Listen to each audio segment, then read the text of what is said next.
After talking about Samantabhadra Buddha and Samantabhadra Bodhisattva in the Buddhist religion, it is inevitable that the question will come up about the Tibetan name, Kuntu Zangpo, and what about Kuntu Zangpo in the Bon religion?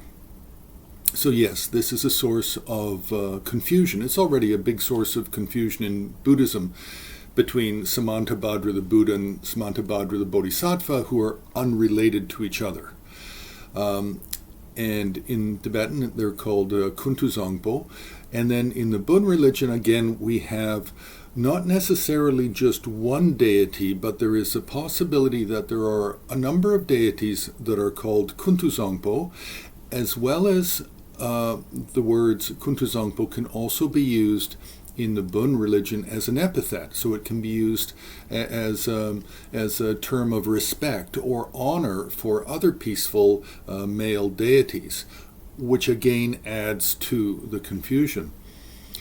So to just describe Kuntu Zangpo in Bon is not easy, because we have several different forms.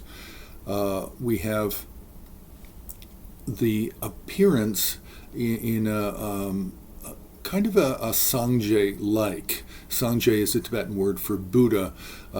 Generally, when discussing the Bon religion, then I do not use Sanskrit terms. I use either Tibetan or Shangshung terminology. For Buddhism, I tend to use Sanskrit terms, which is sort of the international language of Buddhism, and Tibetan and Shangshung is more the international language or the original language, languages of the Bon religion. So,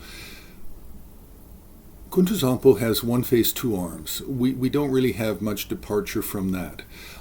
But as a sanggye, he looks like a Buddha, and he is almost identical to the Buddhist Kuntu Zangpo. The difference with the Buddhist Kuntu Zangpo is he is black in color and naked, no ornaments, seated in the Vajra posture. So likewise, the Bon Kuntu Zangpo is naked and seated in a cross-legged posture. Now, we don't call it Vajra posture because that's a terminology of Buddhism. If we're speaking of Hinduism, then we call it the lotus posture. In Bon, it's simply the cross-legged posture. Now, in Buddhism, Kuntu Zangpo is very often has a consort, white in color, that he embraces. Now, within Bon, you can also find that, but you can also find Kuntu Zangpo solitary, naked, white in color, no ornaments, no garments. Okay, that's one form. Now, another form is where he appears as just a seated, cross-legged, peaceful deity, with or without a consort. And in these different configurations, he can also have different numbers of retinue figures depending on what text Kuntu Zangpo is being described from, and also what part of Tibet. It can vary greatly with different Bon traditions within Tibet and the Himalayan regions. And there's even another figure that we find that is sometimes referred to as a Bon religious teacher, sometimes as a kind of deity, and his name is Tapihritsa. And this Tapihritsa is a Shangshung word, a Shangshung name. And he also appears one face, two arms, in a cross-legged seated posture, without ornaments and without clothing and without a consort. So this figure is very easy to confuse with Kuntu Zangpo.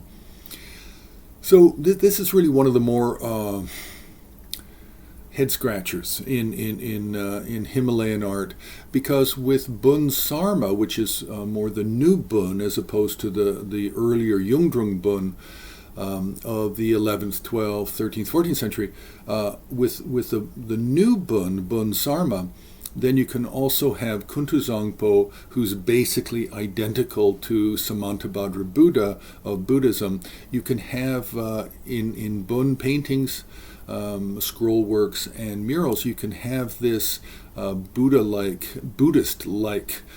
form of Kuntu Zangpo at the top center of paintings. And then it can be very difficult to distinguish between Bön iconography, Bön Sarma iconography, and Nyingma Buddhist iconography.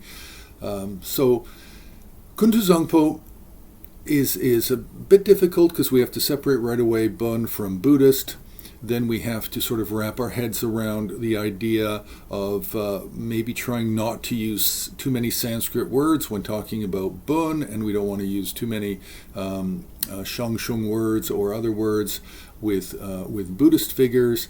And then we have to understand that within Bön there's a lot of different forms of Kuntu Zangpo that are all very similar in appearance, but different when it comes to numbers of retinue figures. So I'm just touching on this subject because it's not one of my real strengths. So you can press the like button, you can subscribe, you can also support the work we do by joining HAR on Patreon.